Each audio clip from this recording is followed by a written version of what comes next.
नमस्कार आपण मानंकु पूर्व पक्ष प्रस्तुत विश्व चक्र व्यूह को मु परशुराम दास स्वागत करुछि।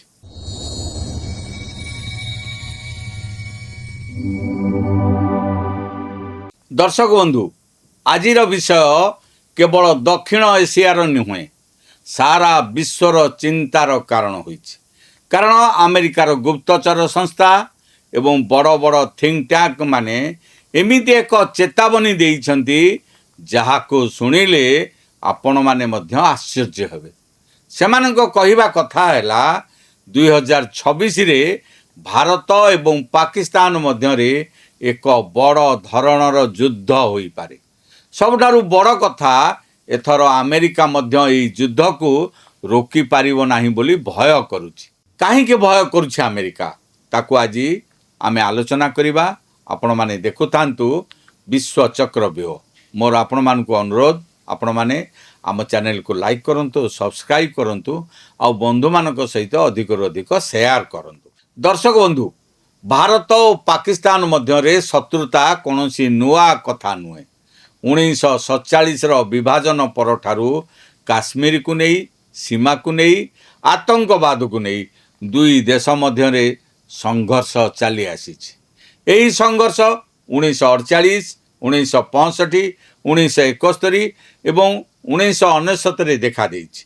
1969 कारगिल युद्ध को नहीं देखा देइथिला। प्रत्येक युद्ध दुई देश को विनाश दिगरे नहीं जाइथिला।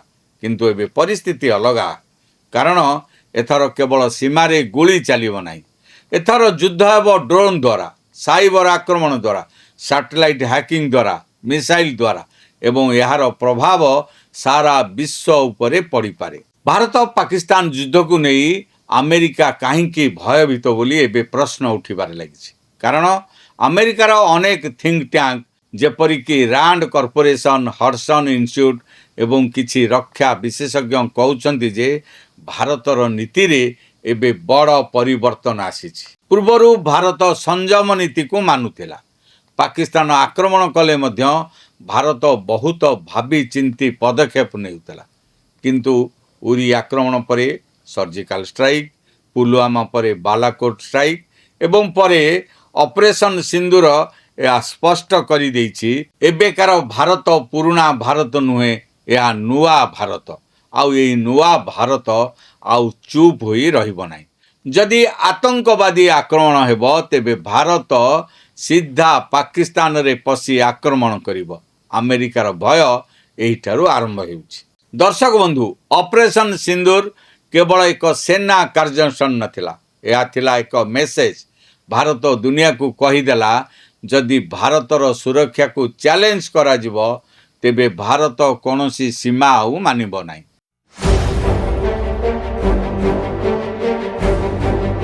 या परे पाकिस्तान मध्य निजर सेना प्रस्तुति बढ़ाइछि। सीमारे नुआ ड्रोन, चीन रो नुआ मिसाइल सिस्टम, नुआ फाइटर जेट्स एबे मुतयन करिछि। अर्थात दुई देश एबे युद्ध को टाळिबा पाई नुहे, युद्ध पाई प्रस्तुत हेउछन्ति। जेतेबेले 2025 रे भारत पाकिस्तान मध्य विवाद बढ़िथिला सेतेबेले डोनाल्ड ट्रंप कहिथिले जे से मध्यस्थता करी युद्ध बंद कराइथिले। किंतु भारत एई दाबी को पसंद करि नथिला। भारतर मत स्पष्ट थिला। भारत कोनोसी विदेशी चापर नुहे, निजर सामरिक लक्ष्य पूरण परे ऑपरेशन बंद करिथिला।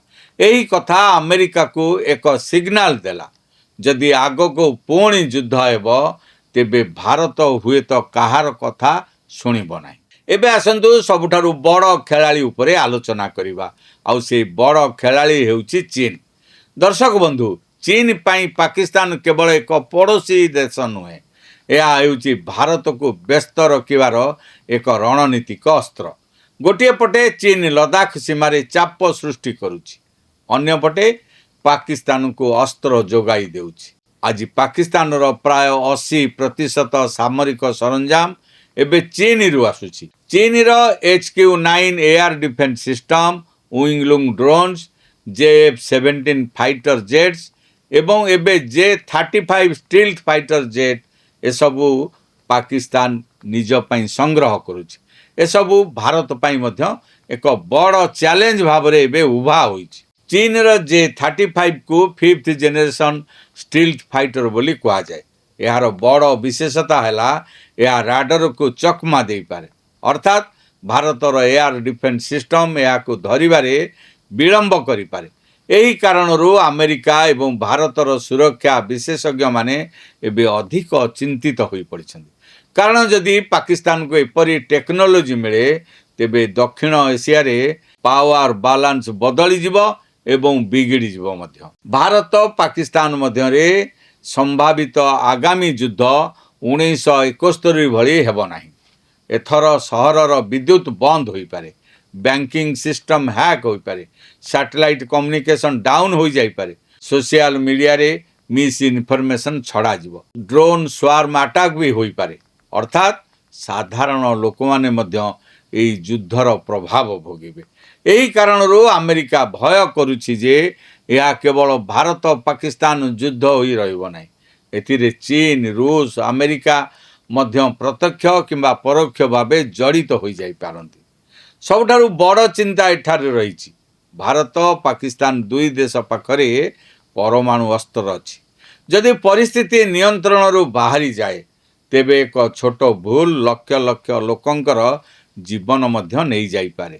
କିନ୍ତୁ ଆନ୍ତର୍ଜାତିକ ରିପୋର୍ଟ କହୁଛି ଭାରତ ପାକିସ୍ତାନ ମଧ୍ୟରେ ଯଦି ପରମାଣୁ ଯୁଦ୍ଧ ହୁଏ ତେବେ ତାହାର ପ୍ରଭାବ ସାରା ବିଶ୍ୱ ଉପରେ ପଡ଼ିପାରେ, ଯାହାଫଳରେ food crisis, climate impact, global economic collapse ହୋଇଯାଇପାରେ। ଏହାଛଡ଼ା ସବୁକିଛି ବି ହୋଇଯାଇପାରେ। ଦର୍ଶକ ବନ୍ଧୁ, ଏଠାରେ ଗୋଟିଏ କଥା ବୁଝିବା ଏବେ ଜରୁରୀ ହୋଇପଡ଼ିଛି। ଏହିସବୁ ରିପୋର୍ଟ କେବଳ ପୂର୍ବାନୁମାନ ମାତ୍ର। ଏହାର ଅର୍ଥ ନୁହେଁ ଯେ ଆସନ୍ତାକାଲି ନିଶ୍ଚିତ ଯୁଦ୍ଧ ହେବ। କିନ୍ତୁ ହଁ, ଦକ୍ଷିଣ ଏସିଆର ପରିସ୍ଥିତି ଏବେ ଅତ୍ୟନ୍ତ ସମ୍ବେଦନଶୀଳ। ଗୋଟିଏ ଆତଙ୍କବାଦୀ ଆକ୍ରମଣ, ଗୋଟିଏ ସୀମା ସଂଘର୍ଷ କିମ୍ବା ଗୋଟିଏ ରାଜନୈତିକ ଭୁଲ ପରିସ୍ଥିତିକୁ ବିସ୍ଫୋରକ କରିଦେଇପାରେ। ଭାରତ ପାଇଁ ସବୁଠାରୁ ବଡ଼ ଚ୍ୟାଲେଞ୍ଜ ହେଉଛି ଏହା ଦୁଇଟି ଫ୍ରଣ୍ଟରେ ଲଢ଼ିବ, ଗୋଟିଏ ପଟେ ପାକିସ୍ତାନ, ଅନ୍ୟ ପଟେ ଚୀନ। ଏହି କାରଣରୁ ଭାରତ ଦ୍ରୁତ ଗତିରେ ନିଜର ସେନାକୁ ମଡର୍ଣ୍ଣାଇଜ୍ କରୁଛି।